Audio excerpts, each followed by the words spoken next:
Okay, let's get started here. The only new thing that I have for you is that we are going to have a quiz next Monday covering chapter 11, focusing on the calculations that we've been doing since spring break. So kind of keep that in mind. Today, I'm hoping to wrap up colligative properties, but in the last class, I didn't quite get to osmotic pressure. So we might have to do that on Friday, and we'll do some practice calculations on Friday. And then I'd like to move on to chapter 12. So that's the plan. Any questions? I did have somebody ask me about on Chem 101, I posted a quiz that is not required. What I had thought was that Chem 101 would let you repeat the homework assignment after you turn it in, and it doesn't seem like that's possible. So if you want a higher grade on that particular one, homework 14, then you can do the quiz, and I'll substitute the grade on the quiz for the other one if it's higher. And if you would like to do that for some other thing, you have, homework 2 or something like that, hey, I wanted to get a higher score on it. Let me know, and I'll create a quiz out of that too, and you can go back and do that. Okay. All right. I wanted to show you something here on Canvas. I spent some time yesterday trying to upload some things that would be helpful to you. I'm going to go through some calculations today. We'll do a little bit of practice on Friday. But for some of you, you're going to need more practice than we really have time for in class. And so I do this for pretty much any topic that we cover. So always check on your overview pages, but I wanted to specifically show you this one because there's a lot of calculations. So if you are looking, this is the module for substances and mixtures. We have chapter 10 overview. Here's chapter 11 overview. Here's your purposes and goals for the chapter. Here are your Zoom lectures. And if you scroll past the Zoom lectures, there's a bunch of videos. Now, the first ones are just kind of concept ones. So if you're not quite getting what's going on with each of these, they might be helpful. But then underneath, I have solving boiling point elevation problems. And I have one that I've highlighted, and then I've got 3 more. And then I've got freezing point compression videos. And so far, I put one vapor pressure one. It's a follow-up to the one that's right here. So they come one right after the other. And I'll put some more as I find them. These 3 are the major calculations for this chapter. So if you're not getting what we're doing in class, go through these to see different calculations. And then I would also point out that sometimes, particularly for the freezing point equation, people set it up differently. So I put negative so that the change would be a negative number because it's going down. Some people just calculate it as a positive and subtract it off. Whatever you do, just remember that it's going down. Okay, so you're going to have a negative in there somewhere, whether you're subtracting or adding a negative. So just kind of be aware of it. All right, so those are available to you.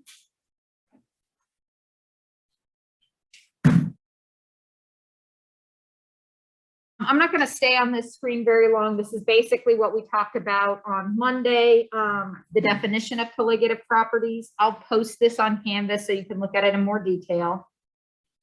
We talked about there being 4 colligative properties that we're interested in. And on Monday, we looked at the middle 2, boiling point elevation and freezing point depression. Today, we're going to look at vapor pressure lowering, and if we have time, osmotic pressure. And then for each of these, what we want to know is what happens to that property. And generally that means, does it go up or does it go down? The boiling point elevation tells us the boiling point goes up. Freezing point depression tells us that freezing point goes down. And then we want to know, why does that happen? And so we have to be able to give a little explanation or recognize the explanation of that.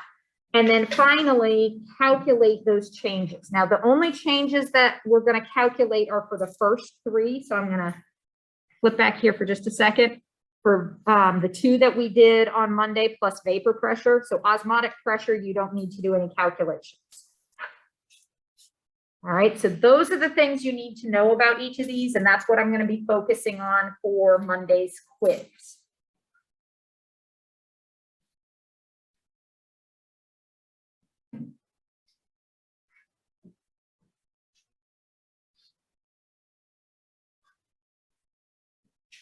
All right. Anybody need me to stay on this slide? Okay.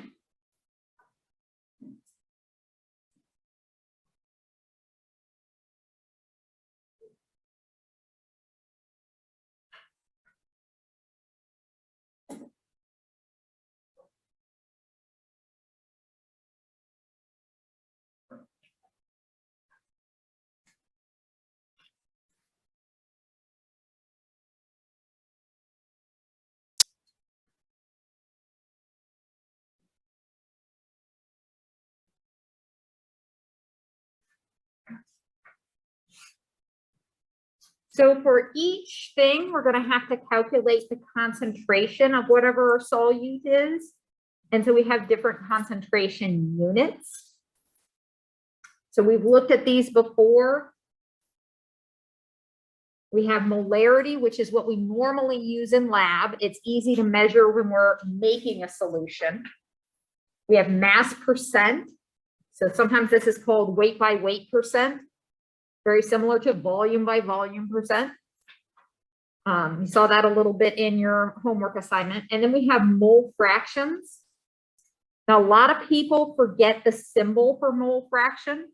So this X, it's actually a Greek chi, but I always call it an X. This X refers to mole fraction.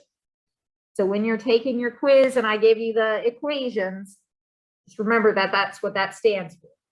And then molality was what we used for the boiling point elevation and the freezing point depression. So these last two are what is going to figure into our calculations for colligative properties.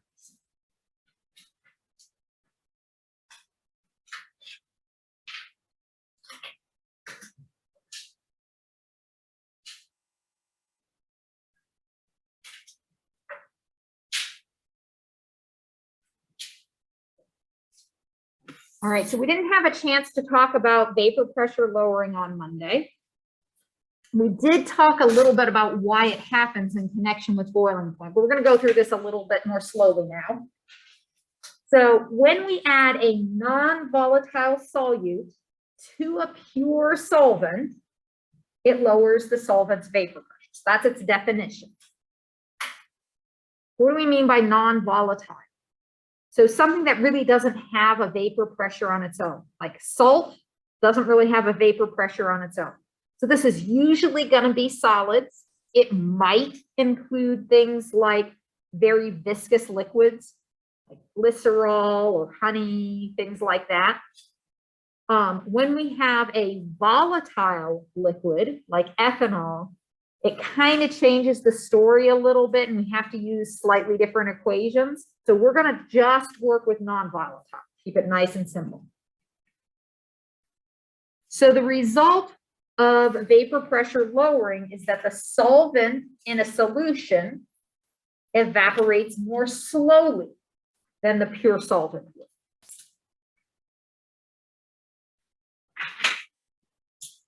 So remember, for every volatile liquid, we have an equilibrium going on of molecules that are evaporating. And then once they've evaporated, sometimes they collide with the surface and get reabsorbed.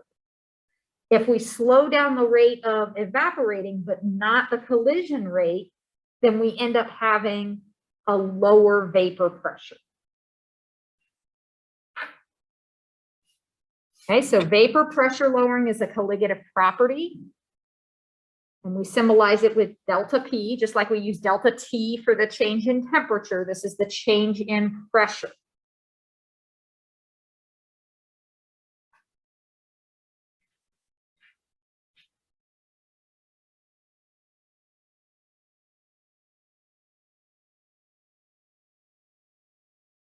Now, remember, for gases, we can look at the total pressure, which can easily be measured by looking at some sort of device that measures pressure.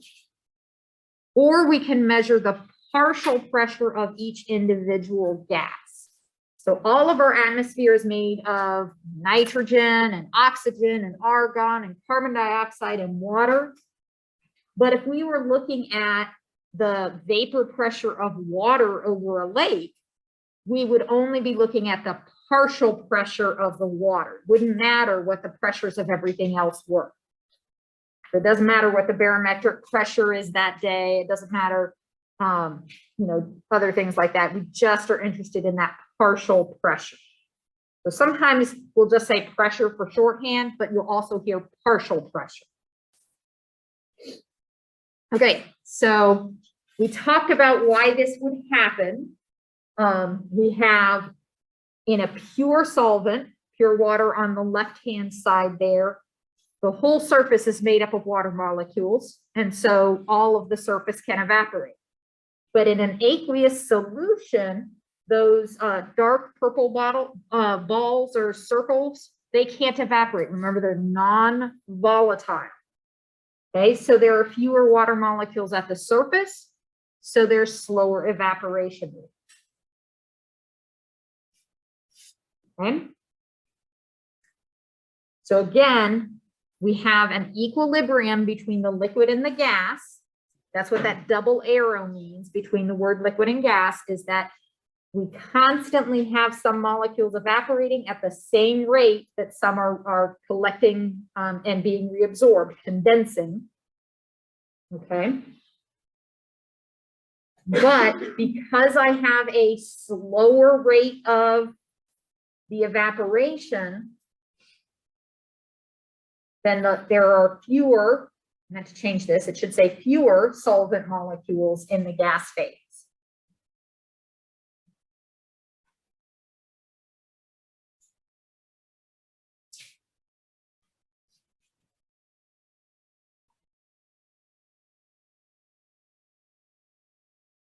And with fewer gas molecules, this results in a lowering of the vapor pressure.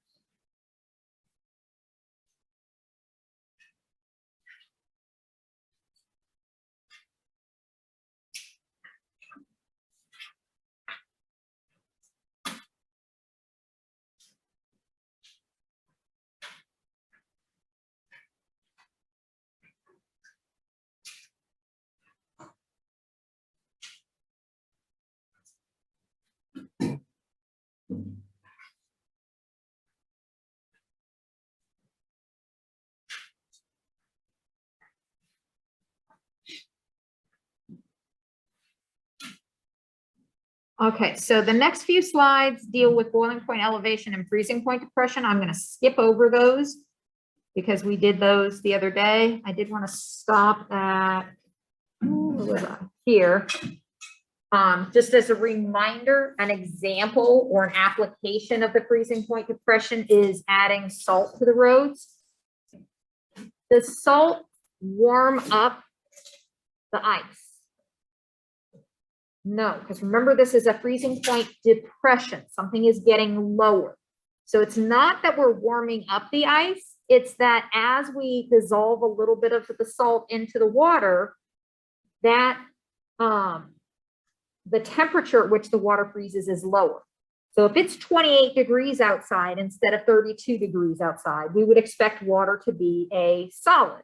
But if I have salt mixed in, then that freezing point might be down at 20 degrees. So at 28 degrees, I don't have the ice, I only have water. Yeah. So basically with the addition of like salt to like water, we could get a solution that's colder than ice, but it's still a liquid. Correct. And this actually happens naturally because there's so much gunk on our roads. There's salt and dirt and all kinds of things that when we have rain or water or whatever on our roads, it's already got stuff mixed in with it. So they don't really need to pull out the salt until the temperature is really going to drop well into the 20s. At 30 degrees, putting salt on the road isn't going to add any more salt than what's already there. But there's a limit because there's only so much salt I can dissolve in the water, right? I have a saturation point. And so if I were in Antarctica, where the temperature might be -40 degrees Celsius or -40 Fahrenheit, that's the temperature where they're the same, it's -40. I wouldn't be able to dissolve enough salt in the water in order for the temperature to be that low and keep it liquid. So once you get really low temperatures, it's not really effective. But for most of the places where we live, it would be effective. We had talked in our calculations about water, which is on the bottom of this list. So you can see the boiling point is 100. We know that. The melting point is 0. I was guessing at the boiling point constant because I didn't have the information in front of me. So we had said 0.54 in your notes. It's actually 0.512. So I was off a little bit. But I did have the freezing point right. But what I want to point out is that this depends on what the solvent is. So we normally think of water as our solvent, but we could dissolve something in ethanol, in alcohol. We could dissolve something in chloroform, in acetic acid. And next week in lab, you're going to take an organic solid called lauric acid, and it has a melting point that's above room temperature. All of these are below room temperature, but lauric acid is above room temperature. And you're going to find what that melting point is, and then you're going to have a solute added and then find the new melting point. And from that new melting point, you're going to backtrack and find molar mass. But as you find the new melting point, it's going to be lower than the original melting point. Okay. So hopefully on Friday, we'll have a chance to go through a similar calculation, so you will see that. Okay, skip through examples here.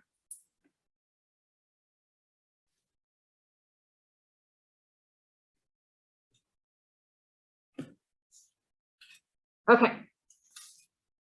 So this is going to get us to calculations with vapor pressure. Remember, we're going to be talking about non-volatile solutes because they don't have their own vapor pressure. So we're not going to get that complication. Our vapor pressure lowering is that the vapor pressure of liquids tends to decrease when I have a solution. And we're not really going to apply this to miscible liquids. Remember, miscible means I can mix them in any ratio. And if they're miscible, they're probably both volatile. They have similar intermolecular forces.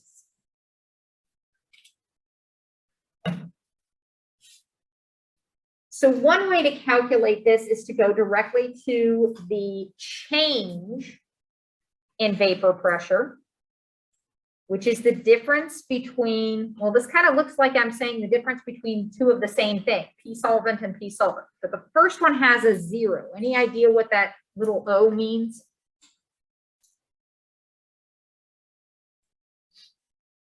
That means we're talking about the pure solvent.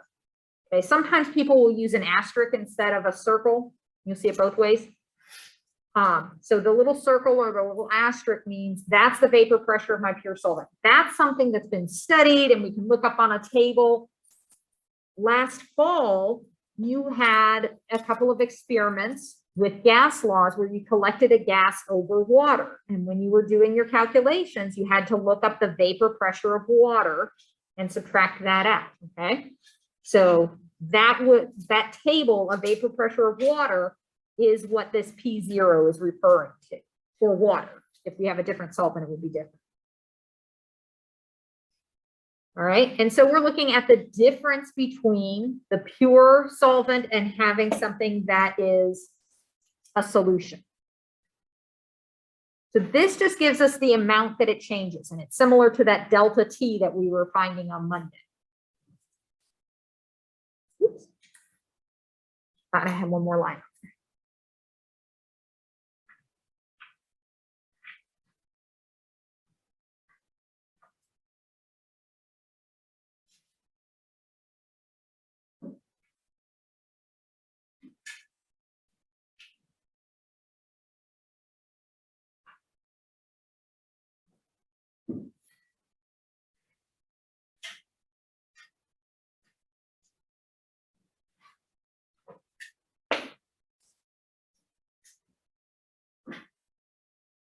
All right, so this is just another image of that idea that on the left we have the pure solvent and on the right we have solute mixed in, so there are fewer molecules at the surface to evaporate. So, all right. So we're interested in that change in vapor pressure, but how do we figure out how much that change is? So we have something called Raoult's law, and Raoult determined his law not in terms of the concentration of the solute, but rather in the concentration of the solvent. So it looks a little bit different from our other laws, but we can rearrange it to have a similar format, and I'll show you that in a minute. But this is Raoult's law.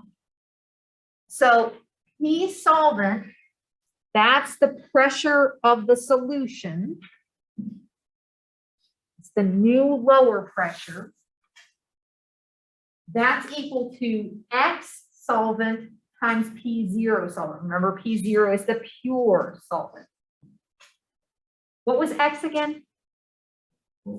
Mole fraction.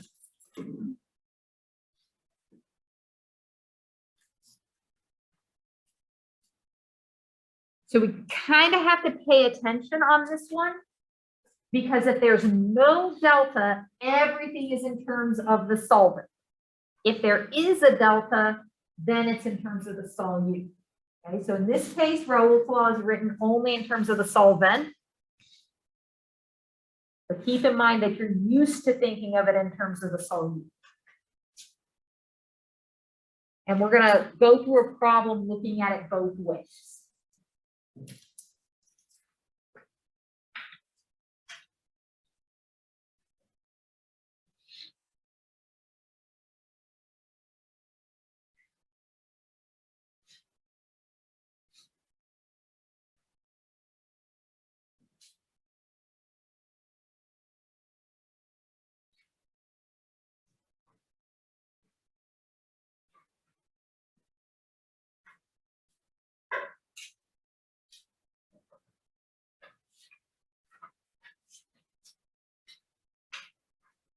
All right, now, when we talk about gases, we talk about ideal gases. So we said all gases behave the same, but we knew under certain circumstances, gases kind of deviated from that, and it's the same is true with solutions. So if I have an ideal solution, it's going to follow this law, no matter what the concentration is.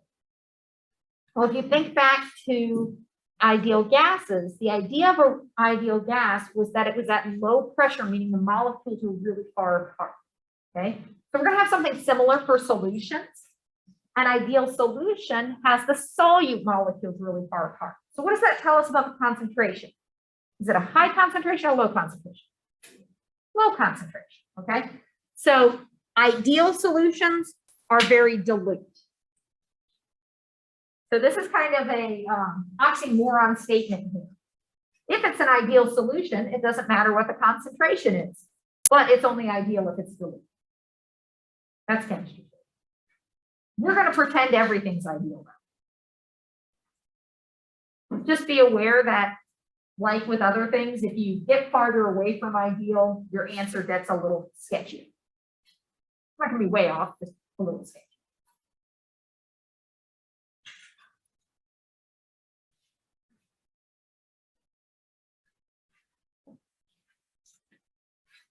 All right, so here's the equation that looks more like what we did for the temperature for boiling and freezing. So the top one is Raoult's law, but this is rearranged into a more familiar format. So it's giving us the delta P, and we're doing our concentration in terms of the solute instead of the solvent.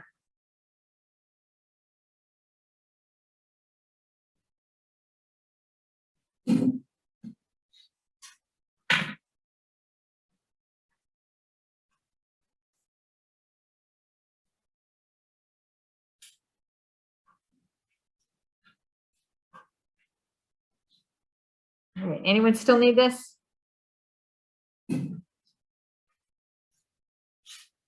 Okay, so here's our problem that we're going to work through, our example problem. We want to find delta P, that's our change in pressure when we have the pressure, when we have 100, or we have 10 milliliters of glycerol. So glycerol is a really sticky, viscous material. And so it is very low volatility. So we're going to assume it's non-volatile. And it's dissolved in 500 milliliters of water at 50 degrees Celsius. And then we're given some information about these. Now we're going to try and find mole fraction. And we usually find mole fraction from moles, which we get from grams. But we don't have grams here. We have milliliters. So we're going to use our density. The density of glycerol is 1.26 grams per milliliter. The density of water, we normally think of that as being 1. Why is it less than 1 this time? Is it here? Huh? The density is going to change with temperature. Notice our temperature is 50 degrees. Is this room above or below 50 degrees Celsius? Below. We're probably close to about 20 degrees Celsius. On the hottest day in Kentucky, above or below 50 degrees Celsius? Still below. So if the temperature outside is above 40 degrees Celsius, you're probably in a world of hurt. That's getting around 100, 102, something like that. Okay, so this is well above room temperature, and so the density is less. All right. And then I said we have to look up the vapor pressure for water on a table. So if I look that up, I would find out that it was 92.5 torr. Remember, that's the same thing as millimeters of mercury. All right. So we're just going to do glycerol and then water. We've got to find the mass of each. And then we have to find the moles. This is actually 2 steps. So the first step is to go from volume to mass. The second step is to go from mass to moles. Okay, so we want to get rid of milliliters. So that's going to go on the bottom of this fraction. We want to go to grams, so it goes on the top. The number 1.26 is going to go wherever the first unit goes. So since the grams was on top, it's going to go on top. Then we're going to multiply with grams on the bottom, cancel out grams, and moles on top. That's going to be our molar mass. So where did this 92.09 come from? That wasn't given to me. How did I come up with that? I can't hear you. I'm hearing mumbles. Yeah, so we look at the molar mass of each individual element on the periodic table. We take 3 times 12.01 and 8 times 1.01 and 3 times 16, add them all up, and we get that number. Okay. So when I multiply all that out, cancel my units, I have 0.137 moles of glycerol. And I can do the same thing for water. Remembering that I take the density at this temperature, not the density at room temperature. And here is probably a familiar molar mass, 18.02 grams per mole. And the number follows the first unit. So it's grams per mole. So wherever the grams goes, that's where that 18.02 goes.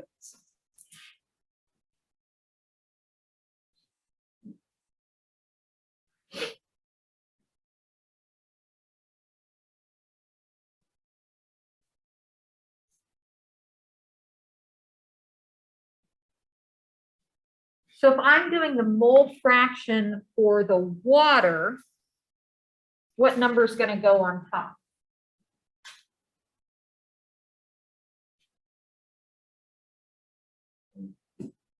The 27.4, that's the moles of what we're talking about, right? If I'm doing the mole fraction for glycerol, what number goes on top? 0.137. Okay, what's going to go on the bottom? If I have 0.137 on top, do I put 27.4 on the bottom? No, because remember the bottom is going to be the total. Okay, so our mole fraction and percents are part over a whole, so we have to add everything together. All right, so we're going to look at this through 2 different methods. The first method is just using Raoult's law. Okay, this is the same data as before, so you don't need to recopy that, you already have that. But what we do need is the total number of moles. So we added these two together and get this, but that's not rounded. So remember when we round, I can only go as far as the decimal places that are least precise. So for water, I only have the 10th decimal place. For glycerol, I have a little bit further, but I have to stop where water's is. So for my total, you'll see here, I'm using 27.5. I'm using that rounded number. Okay. So we're going to use that equation for Raoult, that the pressure of the water is equal to the mole fraction of the water times the pure water pressure. So first we need the mole fraction of water. Turns out to be 0.996. And then we're going to plug that into Raoult's law.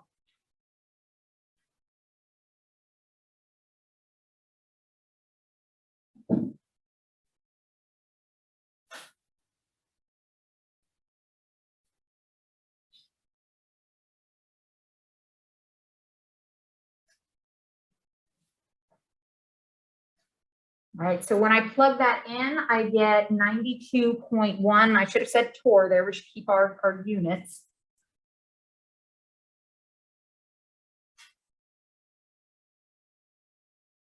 Now, does that answer the question? No, because the question says we need to find P of the solution, which we found, but it also said find delta P. So to find delta P, we have to go back to the definition. It's just the difference between that 92.1 and the original. So we get 0.44.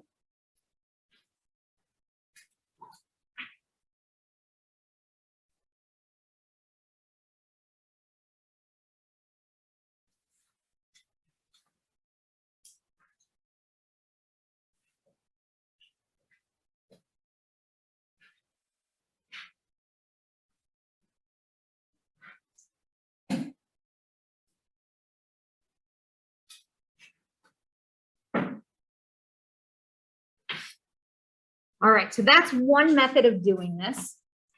But if it's easier to remember all of the equations in terms of delta, so delta T and delta P, and do everything in terms of the solute, we can do it that way. So let's look at another method for doing this. So again, this first part is just information that we already have. You don't need to copy that down again. But this time we're going to find the mole fraction of the glycerol. Okay, so we'll take the 0.137. Remember to divide it by the total moles, not just the water, but everything. And we get this teeny tiny number. Now, in this case, I have 3 significant figures divided by 3 significant figures. So for dividing, I get to keep all of those significant figures. So I have the same number for both. The different rules for adding and subtraction versus multiplying and dividing. We can plug that into our formula. So remember our formula that looks like the others. It's technically not Raoult's law, but it's rearranged. The change in pressure of the water is going to be equal to the mole fraction of the glycerol times the original or pure pressure of the water.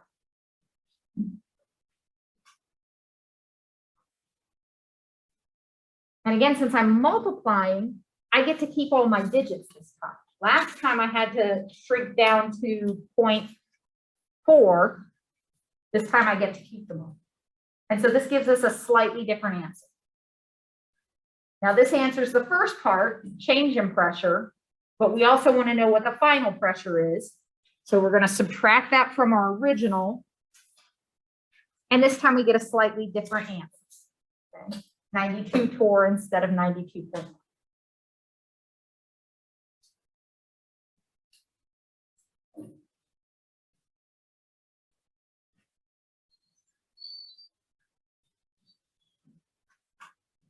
Now this is okay, because remember that when we report numbers in science, we report everything we know for certain and 1 digit that we have uncertain. So we know the 92 for certain, but the 0 might be a little up, a little down. Okay, and that's what that 92.1 would tell us. We know it's 92 something, but it might be a little more, a little less than 0.1. And that's why when you repeat an experiment in lab, you do 4 titrations, you get slightly different numbers. When your classmates all do the same experiment and you compare them, everybody has slightly different numbers. But usually you agree on the first couple digits. All right, are we good here?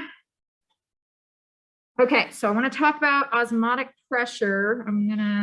This is actually a good question. Let's do this first.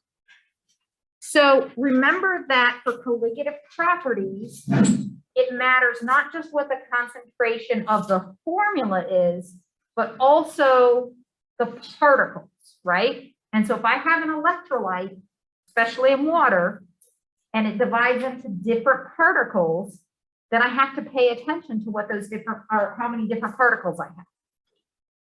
So which of these would have the greatest impact on vapor pressure? Another way of saying that is which has the highest concentration of particles? Okay. So we might be tempted to look at the sucrose one and say, oh, that's the biggest number. But Dr. Knapp is sneaky. And so we've got some things in there that have more particles. They have a factor I that is bigger. So what's the factor I here? 2, what about here? 3, this one's tricky. 2, okay, so ammonium is one ion, hydroxide is another ion.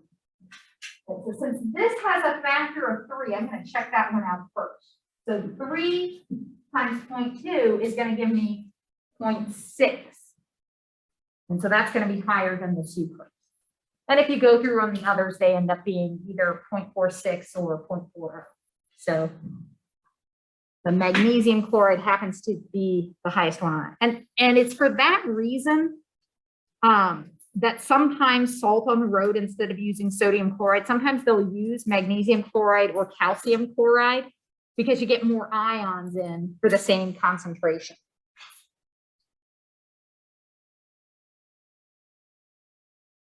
All right, so osmotic pressure. For osmotic pressure, we have to deal with semi-permeable membrane. And the most important semi-permeable membrane is the membrane around a cell. Okay? If you take any biology class, and a lot of you are going to take a lot of biology classes because you're interested in the health fields, you have this barrier between the aqueous water-based center of the cell and the aqueous water-based area around the cell. So you have to have something that divides them, right? Otherwise, it's just a big solution rather than a cell. So semi-permeable membrane is a material that only allows select molecules or ions to pass through. And those select ions are going to depend on size, shape, polarity, charge, or some other factor.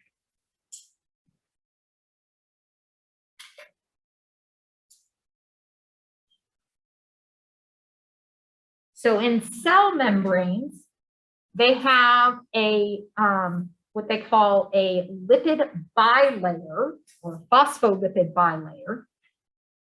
So it's 2 layers that mesh together. And on one end of it is a polar head. That's the phospho part of it. So it interacts with the water on the outside or it interacts with the water in the cell. But that's attached to these really long fatty chains. So all carbon and hydrogen. Remember, carbon and hydrogen are nonpolar, right? So we've got the end that's polar, but because those chains are so long, they get away from that polar head and are nonpolar. And so this barrier is a nonpolar area. It makes it hard for polar or charged molecules to go in and out. So they have to have special channels to do that.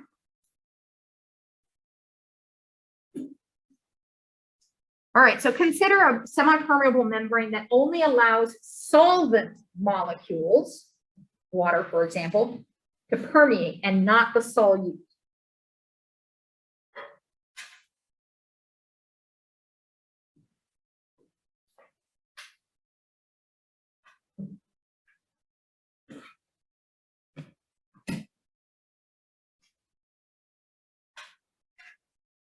And so this is often a consideration with cells, because with cells, you might have on one side a high concentration of a certain ion like sodium, and on the other side a high concentration on one side, a low concentration on the other. So what osmotic pressure is looking at these two. What sort of pressure is created by the desire of the water to go one way versus the water to go the other? Okay.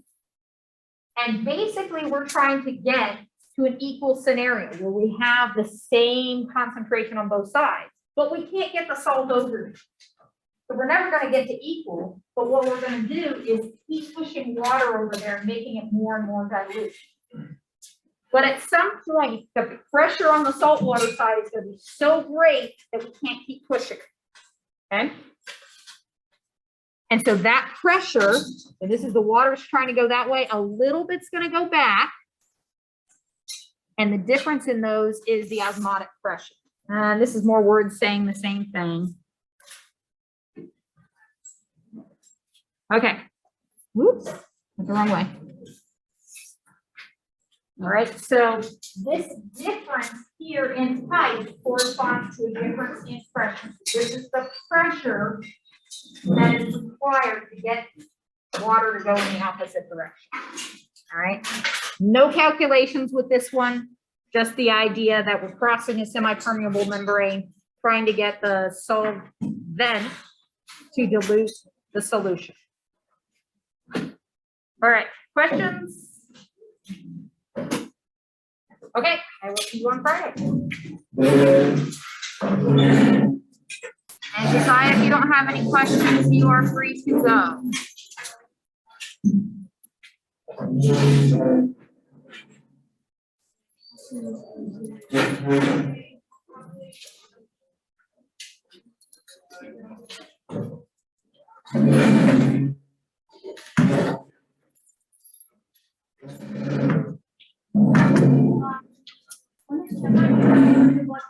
That's what the quiz is about. Oh. I think it'll be all right. No, it's probably not. Hopefully you've already done that. Yes. I try to do vocabulary in the beginning.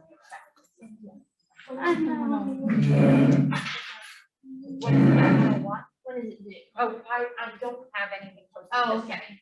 If I assign something, I'll let you know. My phone died yesterday and it will not turn on, so I'm struggling a little bit. Okay. Nothing. You should be able to get through both Canvas and Camera One on a computer. Okay, I have my computer, I'm just figuring it all out, because I was doing it on my phone before.